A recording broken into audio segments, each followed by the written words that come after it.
What is going on, everybody? Welcome back to the channel, and I'm so happy to be here today with you guys talking about my favorite tech of 2022. What a wild year it has been for tech. GPU prices finally came back down to where they should be. We got a ton of new Apple product, a ton of new Android product. OLED has started to take over the scene with gaming monitors and TVs, and just in general, 2022 felt like a very innovative year. And a lot of new innovation came out that seems like it's gonna be the new baseline for a lot of stuff from here on out. So sit back, relax, and let's go over my favorite tech of 2022. So first, let's dive into my two main mice that I use every single day. And each one of these has its own great advantage. So first up, let's talk about the Logitech MX Master 3S. So this is gonna be my day-to-day productivity mouse. Basically, if I'm not gaming, I'm using this guy. It has a scroll wheel on your thumb as well as a regular scroll wheel on top of the mouse. It has two side buttons on the side as well as an infinite scroll wheel. So basically, when you flick the scroll wheel, it'll keep spinning and spinning and spinning. Great for scanning through Discord, scanning through different websites and stuff that you have to do a lot of scrolling on. It uses a 500 milliamp battery that, thinking off the top of my head, I've had this mouse for roughly, I think 5.5 months now, and I've charged it one time. And it stays on. I don't turn it off. Even when I'm not using it, it stays on my desk. So the battery life on this thing is serious. I've been in love with the MX series since they came out. I did a little modifications to mine. I added some Tiger Ice because the original skates that come on the mouse are they're not very good, but these make it skate like butter. And up next for my gaming, and I even use this sometimes for just scrolling through the internet, is my Logitech G Pro Wireless Superlight. And this thing is a beast. From the shape of it in my hand to the thumb button placement for my big hands, this I can say confidently in over probably 30 mice that I've tested, this one's the bee's knees. Now I've done some modification tweaks to mine. We are running Super Glide glass skates on the bottom of it. As you can see, I also changed out the scroll wheel with a women's size 7 rubber ring, and it's a silver metallic to match the silver metallic on the G logo, as well as I switched out the switches that come in it because the stock mice switches aren't too bad, but I wanted something a little more tactile and a little more clicky, and I switched them out with Kale GM 2.0s. Just listen to this thing.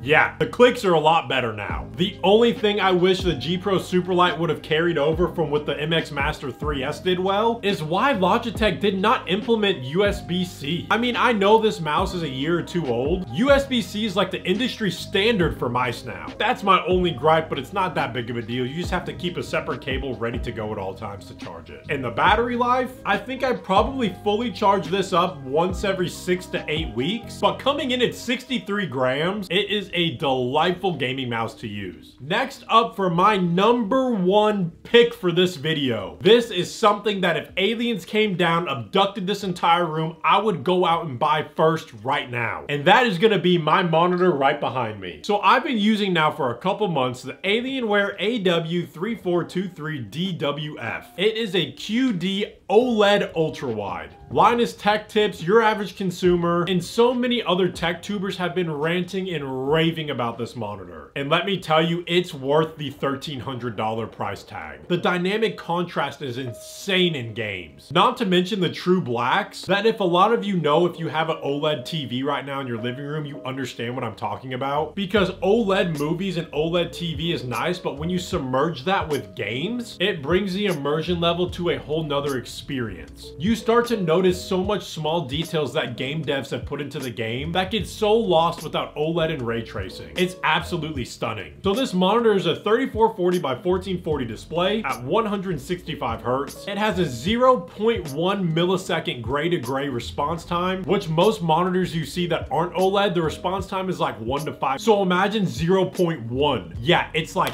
that fast. As well as it is VESA mountable, it uses an adapter plate for the VESA mount, so it makes the monitor stick out a decent amount, so just be wary of that. It's really hard to get a nice flush to the wall look with this monitor. It also features an extensive cinema grade color coverage of a DCI P3 of 99.3% across a wide viewing angle, and the color accuracy out of the box with factory calibration of delta E less than 2. I mean, when you think of like realism when it comes to playing a game with a display, the only thing that can make this better is if they made it in 4K. Okay, enough rambling on and nerding out about this monitor. That's a little bit about it, but I highly recommend anybody looking for an upgrade of their monitor. This Alienware is fantastic, but LG is also coming out with another OLED gaming monitor that I would be very interested to compare to this one. Next up, we have my custom Xbox controllers. One of them is from SNS Gaming, and this one has a bunch of custom parts from Extreme Rate. And Extreme Rate does own SNS Gaming. SNS Gaming offers fully custom built controllers that you don't have to do anything to. And then Extreme Rate offers a ton of different parts for Xbox controllers, like the shells that you see, all the buttons, the back plates. You can take your regular Xbox controller and make it look like this. So these controllers that you're seeing right now are from Extreme Rate. It's a kit that you can go on their website and fully customize different faceplates, backplates, thumbsticks, buttons, anything you can think of. You can do any design. It's super simple and affordable. I think this controller right here was like $50 to $60 to make it look like this. They include all of the tools that you need to take it apart, and with a quick YouTube video search, you can find out what you need to use and what you need to do.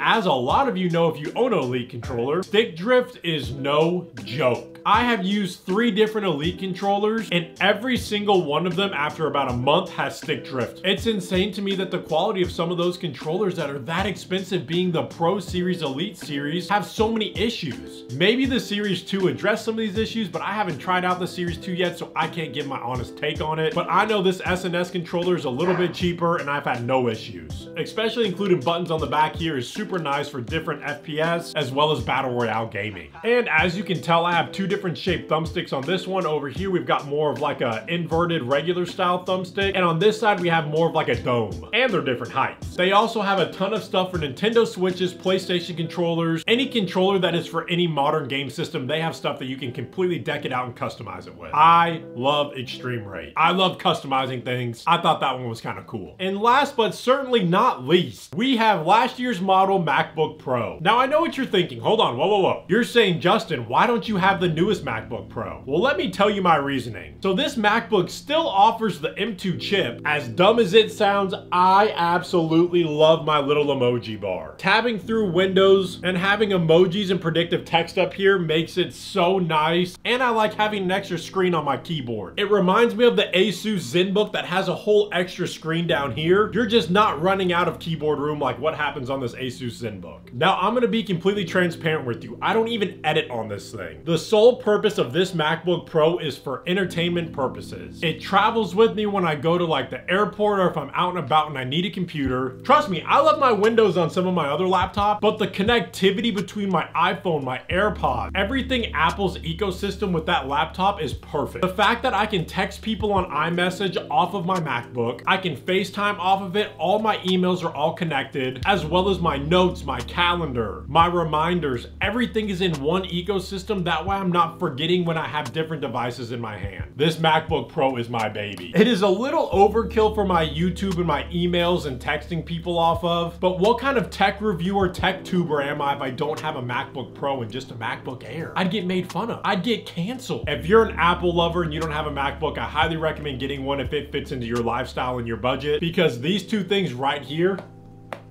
were made to love each other. But that is going to wrap up my favorite tech of 2022. What a crazy year on YouTube it has been for us. We currently sit at 29,000 subscribers flat, and our goal for 2023 is 100K. Think of how good the nice YouTube play button plaque would look over here on the wall. It would look so good. So make sure to smash that subscribe button, hit that like, and drop down a comment in the comment section on what your favorite tech pickups of 2022 was. I look forward to 2023 with you guys, and thank you so much for watching. And I guess I'll see you in 2023. May this year be forever in your favor.